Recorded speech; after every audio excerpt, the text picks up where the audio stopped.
Доброго воскресного вечера. На телеканале БСТ время подводить итоги недели. В студии Анастасия Чебаева. Сейчас коротко о том, что ждет в выпуске.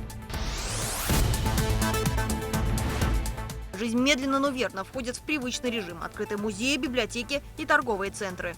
В торговых центрах мы разрешаем работу только предприятий торговли. Как шла подготовка к открытию, какие этапы послабления режима на очереди и что пока будет недоступно для посетителей. Подробнее расскажет Артур Шамсудинов. Под запретом по-прежнему будут находиться зоны фудкорта, игровые и развлекательные площадки, а также кинотеатры. Озеро Слыкуль мелеет, экологи бьют тревогу. Плакать охота от состояния озера. Мне кажется, озеро лежит и стонет. Строительство дорог вдоль озера, нарушение экосистемы и набеги туристов. Может ли республика лишиться Башкирского моря, узнала Айгуль Хатыпова. До озера перестала доходить речка Шарвамап. В стенах Ишимбайского роддома вновь слышен детский плач. Капитальный ремонт завершен. В планах построить межмуниципальные, перинатальные и офтальмологические центры. Здесь сделать высококвалифицированную операцию, чтобы все-таки мы здесь обеспечили комфортную медицину для наших жителей. В Ишимбае время перезагрузки. Город обретет новый облик. Помощь в коронавирусные времена. В России начали выплачивать единовременные выплаты на детей и ежемесячные пособия. Однако некоторые уже получили отказ из-за того, что заявление оформили некорректно. Граждане заполняют только сведения о тех детях, которым от 3 до 7. А про других своих детей ничего не пишут. А это же влияет на то, какой будет в итоге доход. О мерах поддержки и о том, как не допустить ошибку при их оформлении. Интервью Екатерины Тимиряевой с вице-премьером правительства республики Ленарой Ивановой.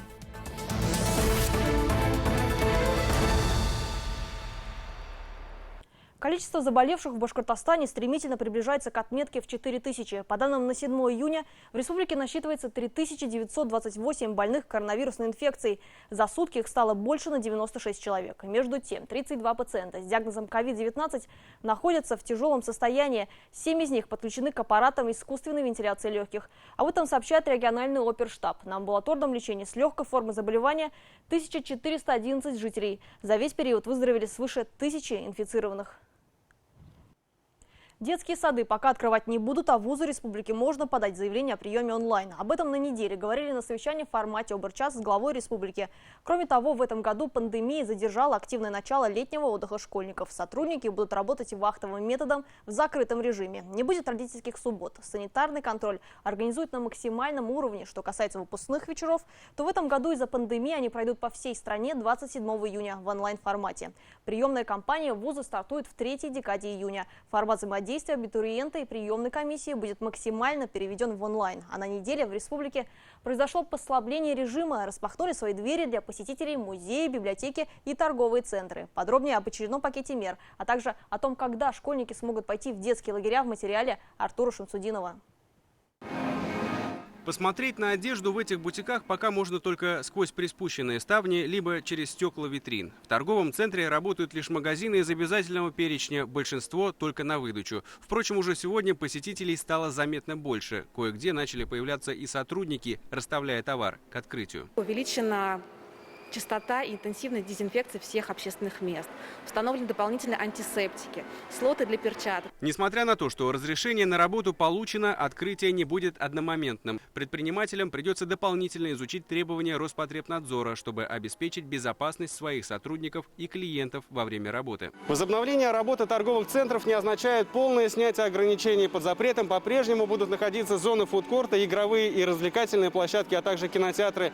Но, конечно, никто не отменял масочный режим и ношение перчаток. Пылинки с экспонатов сдувают и в музеях. Их работа, ровно как и библиотек, если у них есть отдельный вход, разрешена. Впрочем, не все музеи смогут работать в полную силу. Причина проста. Многим смотрителям больше 65, и они находятся на самоизоляции. Когда сразу музей откроется, мы покажем выставку, посвященную Шаймуратову Мингали Минадзовичу.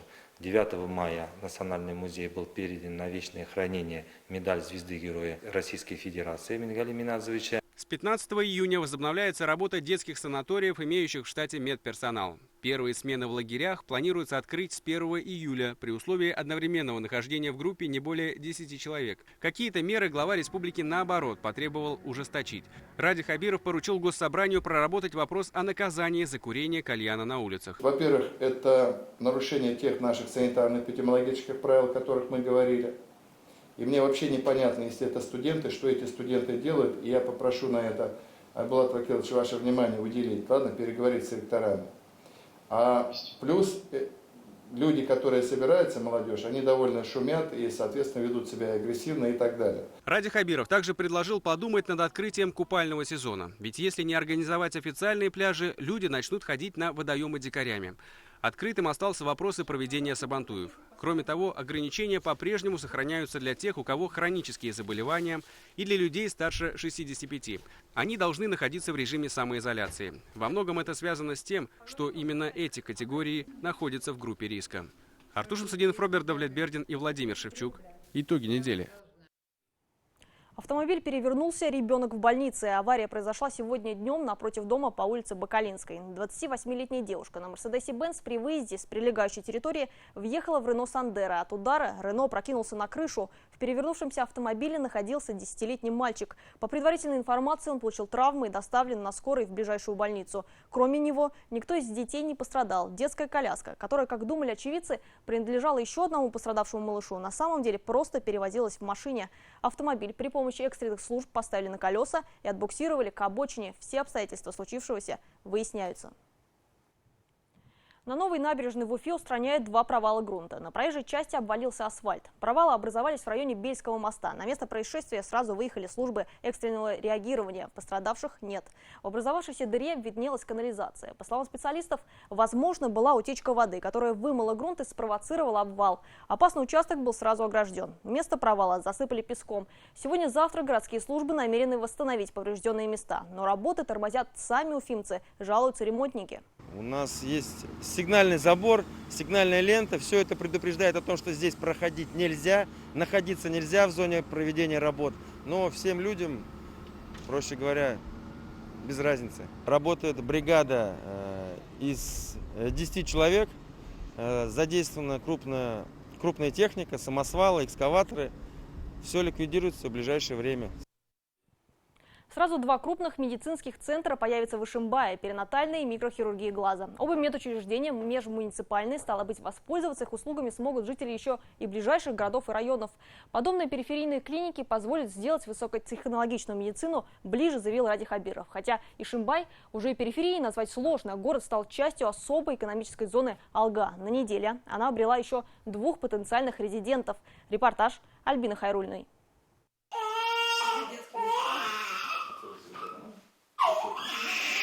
Детский плач в этих стенах как символ новой жизни старого роддома. Последний год из палат доносился только строительный шум. Здесь шел капитальный ремонт, которого ждали без малого 6 десятков лет. Роженицы вынужденно направляли в Стерлитамак и в Уфу.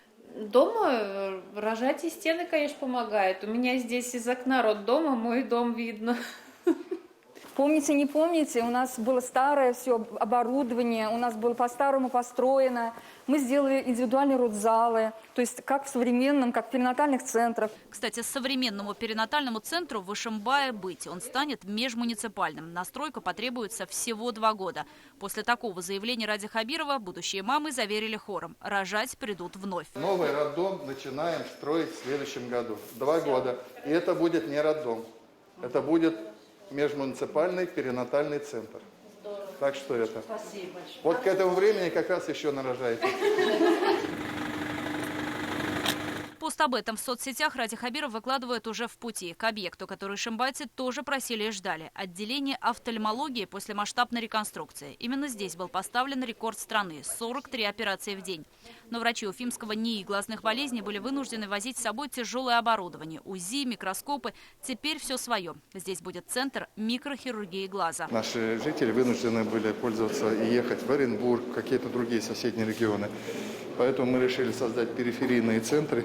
Сюда будут приезжать периодически врачебные бригады Института глазных болезней, офтальмологического центра Молдашева. И, соответственно, здесь сделать высококвалифицированную операцию. Периферия – это уже точно не об Ишимбае. Отныне город – часть особой экономической зоны Алга. Первые 11 резидентов есть. Среди них зарубежные корпорации. Так, компания Technology нацелена возвести 2 завода по выпуску светодиодной продукции по 10 тысяч квадратов каждый. Хотя изначально строительной площадкой была избрана северная столица России. С корейцами, с корейскими партнерами, инвесторами мы хотели открыть в особой экономической зоне в Санкт-Петербурге. Но так как мы узнали, что Башкирия открывается, я убедил корейских партнеров, что открыться надо здесь, именно в Ишимбае, в Башкирии. Один из крупнейших в Азии газохимических кластеров вырастет именно здесь. Площадь Алги 470 гектаров. Почти половина уже зарезервирована под проекты. К приходу инвесторов все должно быть готово с запасом. Такую задачу перед властями ставит Ради Хабиров. Правительство России доверило, потому что это Россия, потому что там речь идет и о преференциях, налоговых льготах на федеральных. Оно нам доверило, оно нам такой статус дало. И поэтому мы теперь должны наполнить это, наполнить инвесторами, резидентами, наполнить содержательной работой. На доле республики лежит важнейшая задача обеспечения инфраструктуры инженерной, дороги, газоснабжения, водоснабжения, электроснабжения. Вот это все. Это очень большой объем работы. Но я очень верю, что тут будет хорошая история. Бизнес там, где есть инфраструктура, в нее направят 6 миллиардов рублей. Урбанизация, где есть условия труда и отдыха. Центральную площадь Ишимбая ждет большая перезагрузка. Вот это вот амфитеатр, да? Это амфитеатр, да. А фонтан? Фонтан. Вот фонтан. Это вот получается напротив. Башкирские города перестают быть серыми и унылыми. Так в Белебее строят парк поющих родников, в Мелиузе воссоздают старинный ремесленный квартал, в Янауле площадь как железнодорожную станцию, павильоны в стиле вагонов. В центре же Ишимбая появится амфитеатр и забьет фонтан, как символ первой башкирской нефти. Воды там не будет? Воды не будет. А что это такое? Там где-то будет как нефтяная вышка. В общем, интересная конструкция. Альбина Хайруллина, Ильшат Казакулов, Ишимбай. Итоги недели. Дождались дорогостоящие лекарства. Пятилетняя Леона Сибирских с редким заболеванием получила первый укол препарата Спинраза стоимостью 8 миллионов рублей. В Башкортостан доставлено 6 инъекций. У малышки диагностирована спинальная мышечная атрофия. Это болезнь, из-за которой она перестала ходить. Со временем без лечения такие пациенты перестают чувствовать спину, шею и позже внутренние органы. Впоследствии смерть. Лекарство Спинраза может остановить прогрессирование заболевания. Всем привет! Я получила вот такое лекарство, и мне сделали 1 укол. Наконец-то. Эта малышка укола не то что не боялась, ждала. В руках Леоны уже пустая упаковка от Спинразы, а лекарство вкололи утром. Препарат может остановить атрофию ног. Когда девочке исполнился год, ноги перестали слушаться. Едва научившись ходить, она вновь лишилась этого навыка. В 2,5 года поставили диагноз – спинальная мышечная атрофия, сокращенно СМА. Таких пациентов называют смайликами. Вот только прогнозы не вызывают улыбку. Больные сначала перестают чувствовать ноги, потом спину, шею и затем отказывают внутренние органы. Первый долгожданный укол Спинразы. Сейчас мы в палате отдыхаем. Она только отошла от наркоза. Чувствуешь себя как? Хорошо. Ничего не болит? Ничего. Спинка не болит? Нет. Лекарство Спинраза было запрещено в России. В прошлом году его зарегистрировали. Одна инъекция Спинразы стоит порядка 8 миллионов рублей. Делать их нужно несколько раз в год. Это только на одного человека. В Башкортостане таких пациентов со спинально-мышечной атрофией больше 50. Даже без точных подсчетов видно, что получается огромная сумма. Благотворительность редко способна собрать такой объем средств. Значит, у смайликов надежда остается только на государство. Права пациентов, страдающих редкими заболеваниями, защищают общественные организации. В Башкортостане такой руководит Элеонора Романова. Она сама несколько лет назад потеряла сына. Малыша забрала редкая болезнь. Если препарат зарегистрирован в Российской Федерации, то по решению врачебной комиссии пациент имеет право по законам Российской Федерации получать этот лекарственный препарат, основываясь на территориальную программу госгарантии, на перечень. Потом должны включить план-график и предусмотреть, конечно, средства в бюджете. Но в данном случае происходило, что средства Российской Федерации использовались. Там было указано. Сейчас врачи оценивают состояние Леоны Сибирских как удовлетворительное. В течение этого года ей сделают еще 4 укола Спинразы. После продолжат лечение инъекции каждые 4 месяца. Сейчас девочка вместе с мамой находится в медучреждении. Для маленького пациента на больничной койке 2020 год стал, как ни странно, самым радостным в жизни. Вот мое лекарство, и я скоро буду уходить. Я этого жду очень сильно. Лилия Курбанова, Булат Садреев, Роберт Давлетбердин, Родион Матвеев. Итоги недели. Один на один с бедой не оставим. Ради Хабиров в ходе рабочей поездки по Шаранскому району обсудил меры поддержки пострадавших хозяйств. На днях в результате сильных порывов ветра там снесло кровлю зданий ряда предприятий, социальных объектов и жилых домов. В маршруте главы республики в этот день значился не только Шаранский, но и Бакалинский район. В беседе с местными главами были рассмотрены вопросы поддержки предпринимательских инициатив развития транспортной инфраструктуры, выполнения республиканских программ по благоустройству и возведению социально значимых объектов. Все подробности у Руслана Батыргареева. Это уже второй этап производственной цепочки. Добытая на своем же карьере глина по транспортерной ленте отправляется в цех формовки. Там прессованное сырье приобретает вид конечного продукта. Но прежде чем кирпич пойдет на стройку, его нужно еще обжечь при температуре до 1100 градусов. Производство кирпичного сырца полностью автоматизировано. Человек только следит за технологическим процессом. Оборудование само распределяет готовую продукцию и выбраковывает неровные изделия, которые, в принципе, повторно идут на переработку. С продукцией предприятия и производственной цепочкой знакомят Радия Хабирова. Главу республики больше интересуют экономические показатели. Бакалинский кирпичный завод начал работать в 2013 году. Вложив около 200 миллионов рублей, инвестор реанимировал заброшенное предприятие. Если мы производили раньше до 30 тысяч кирпича в сутки, да, сейчас производим более 100 тысяч кирпича в сутки. Необходимо поддержать не только крупные, но и небольшие, создаваемые местными жителями предприятия. Об этом Радий Хабиров отметил во время знакомства с деятельностью сельскохозяйственного снабженческого потребительского кооператива «Партнер». Коллектив ежедневно собирает от населения до 19 тонн молока. Хотим организовать переработку молока на базе этого цеха. Половина у нас уже там внутренняя работа, все готово. Мы сейчас будем участвовать. Собираемся в гранте еще, порядка 12 миллионов. В прошлом году на территории Бакалов ввели в эксплуатацию новый корпус одной из старейших общеобразовательных школ СОЖ номер 1, которая исполнилась уже более 110 лет. Заведение на 825 мест спроектировали по современным стандартам, включая актовый зал, обеденный, спортзал площадью 290 квадратных метров и гимнастический. Наша школа оснащена очень хорошо, 57 кабинетов учебных имеется, и в каждой есть интерактивная доска и все условия для работы. Объект был сложным для муниципалитета, школу строили довольно долго, но в итоге мы получили хорошее образовательное учреждение, одно из сильнейших в районе, как в части материальной базы, так и организации учебного процесса, сказал Радий Хабиров. Очень хорошее впечатление, район содержится в очень хорошем порядке, и глава здесь очень опытный, и красивый вообще в целом район. И по экономике очень неплохие показатели. Вот мы были на ряде объектов. Знакомство с социально-экономическим развитием Северо-Западной Республики продолжилось уже в Шаранском районе. Там несколько дней назад прошел ураган, повредивший крыши зданий ряда предприятий и подворий. Одним из пострадавших стало тепличное хозяйство «Галим» в селе Зереклы. Но разговор с главой республики шел не об этом. Ущерб от сильных порывов ветра небольшой. Предпринимателей интересует возможность субсидирования их дальнейших планов. Кроме того, что мы занимаемся овощами закрытого грунта, мы хотим также заняться овощами открытого грунта. Это так называемый борщевой набор. И для того, чтобы его хранить, мы строим овощехранилище, организовали кооператив.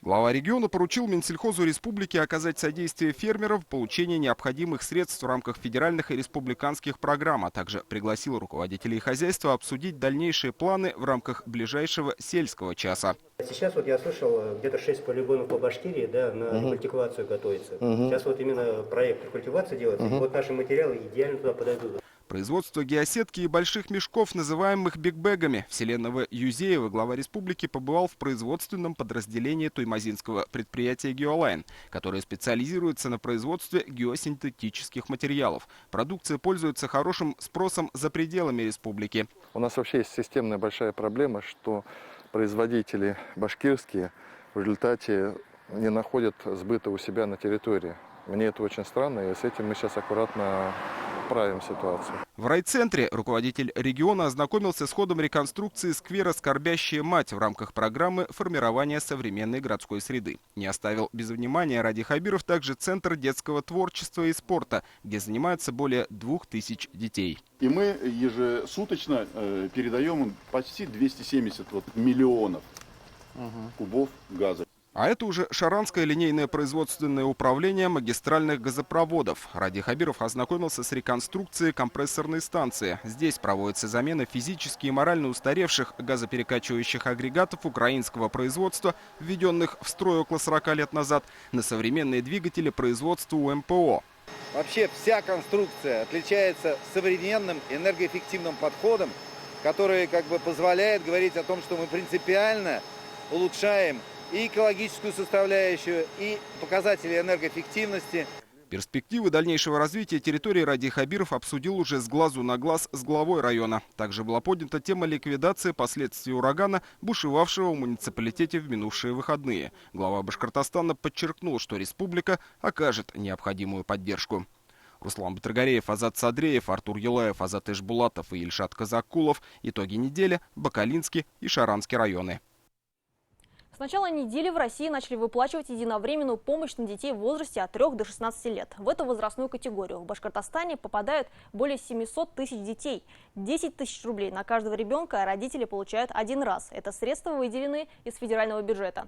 Также выплаты начали получать родители детей от 3 до 7 лет. Это уже ежемесячное пособие. Положено оно семьям, доходы которых ниже МРОТ, то есть ниже 9804 рублей на одного человека. Сумма выплаты почти 4900 рублей. Однако некоторые уже получили отказ из-за того, что заявление на выплату оформили некорректно. Подробнее о мерах поддержки и как не совершить ошибку в их оформлении в интервью Екатерины Тимиряевой с вице-премьером правительства республики Ленарой Ивановой.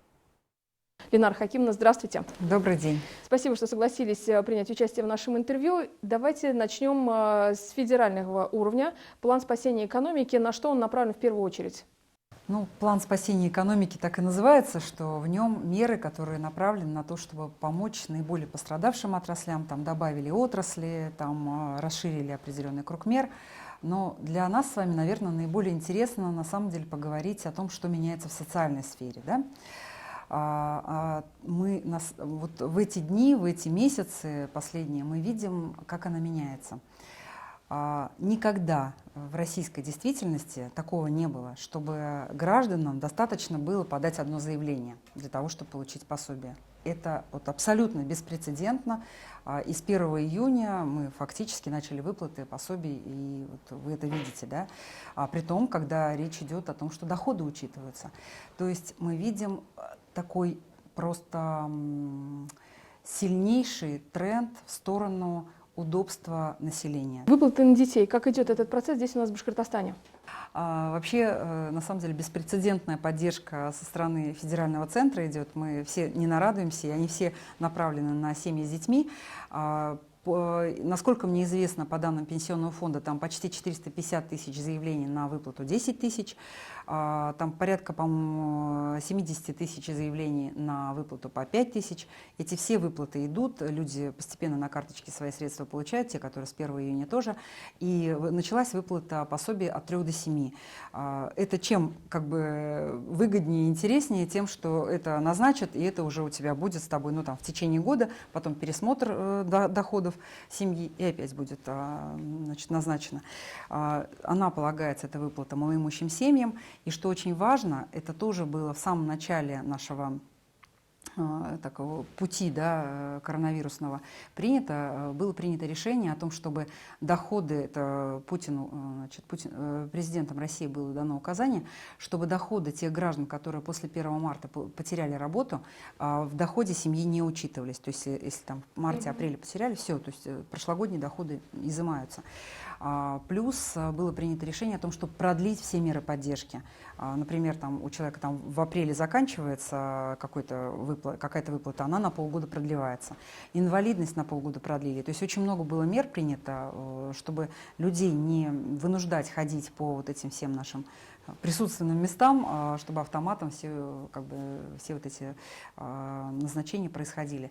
А вот по поводу этой выплаты от 3 до 7, хочу сказать, идет она со скрипом, потому что я в самом начале сказала про цифровизацию, да, то есть мы у людей берем только заявление, а для того, чтобы узнать все, что, состав семьи, человек должен полностью заполнить заявление. Оказывается, какие ошибки.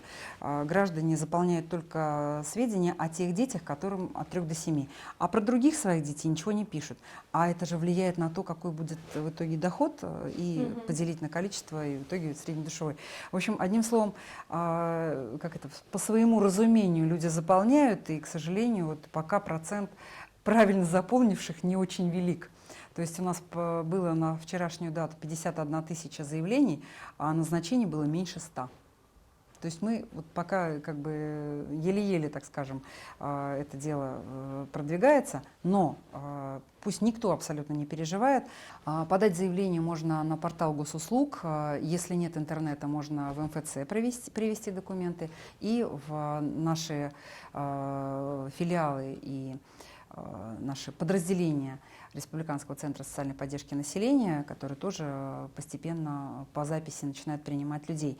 Так вот, это можно сделать вплоть до 31 декабря. Поэтому никто никуда не опоздал. Если у тебя ребенок этого возраста, начиная с 1 января, то тебе все назначение сделают с 1 января. То есть, если, например, сегодня кто-то подал заявление, то есть он за все полгода всю сумму получит, там порядка по 30 тысяч общее количество будет денег. Вот. В принципе, тема такая, знаете, на мой взгляд, очень хорошая, правильная. Действительно, людям эта помощь нужна, но немножко мы, получается, отрабатываем ее с колес. То есть пока ты не открыл эти заявления, а все это началось только с 21 мая, мы не могли знать, какие там ошибки. И, то есть все, вот, как я уже сказала, идет в режиме постоянной отладки. И вот это продолжается и по сей день. Я думаю, что еще несколько дней, на самом деле, вот эти вот мучения будут происходить. Но так или иначе, уже есть люди, которые получили эти выплаты и еще будут получать. Все будет нормально, на самом деле. Мы прогнозируем, что порядка 90 тысяч – это минимум тех людей, кто имеет право на эту выплату. Будет, я думаю, что еще больше, потому что вот это условие о том, чтобы не учитывать доходы прошлогодние, оно в наших расчетах не было учтено. Спасибо, Ленара Хакимовна.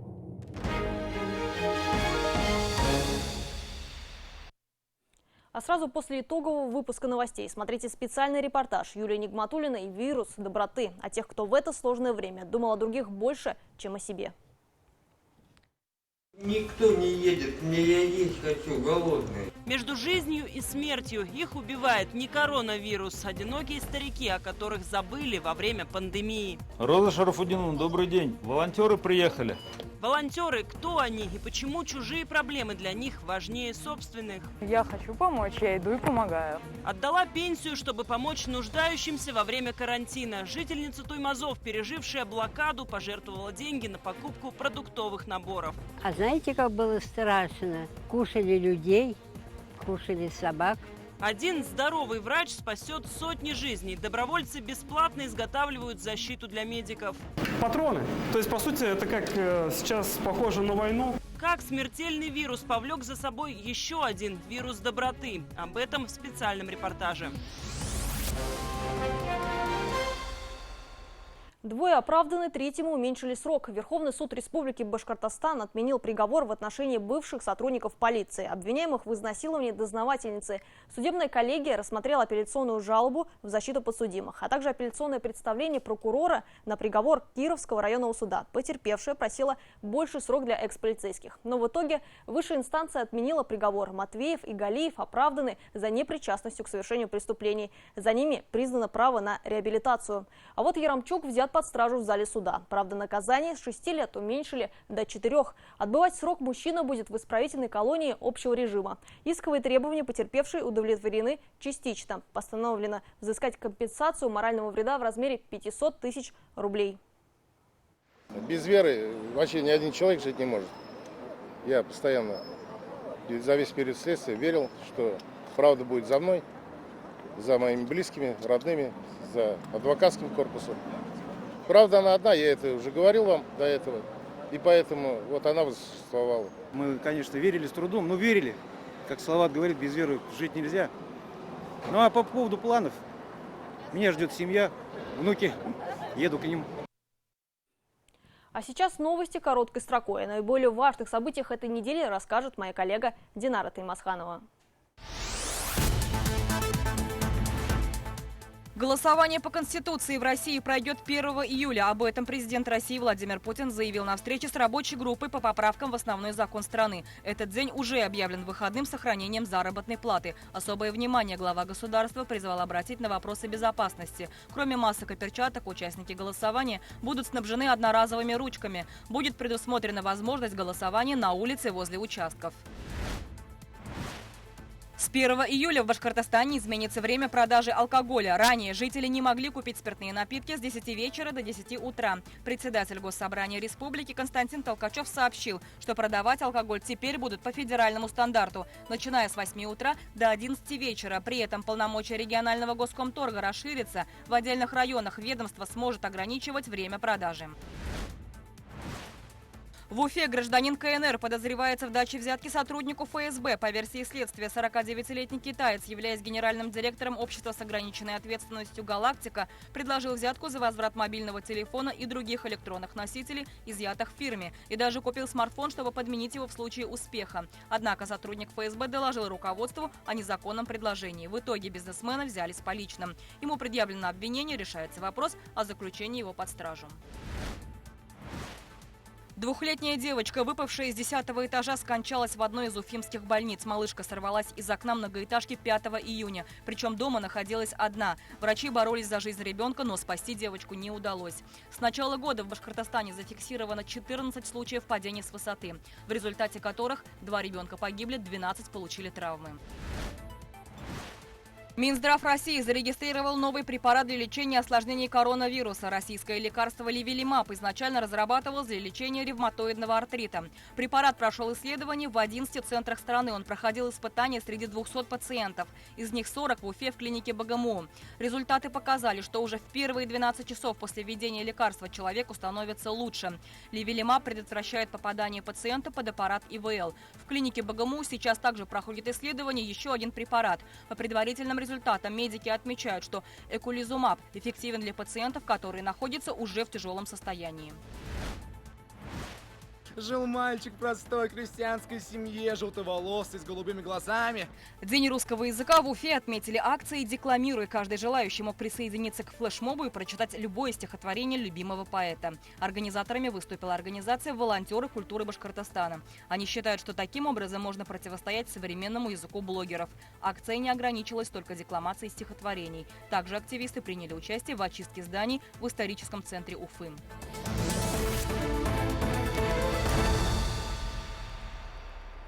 Аслыкуль мелеет. За последние 7 лет уровень воды в озере упал на 83 сантиметра, а по берегу водоем все больше зарастает камышами. Ученые-экологи бьют тревогу, может ли высохнуть Башкирское море. И как живет сегодня самое большое озеро республики, расскажет моя коллега.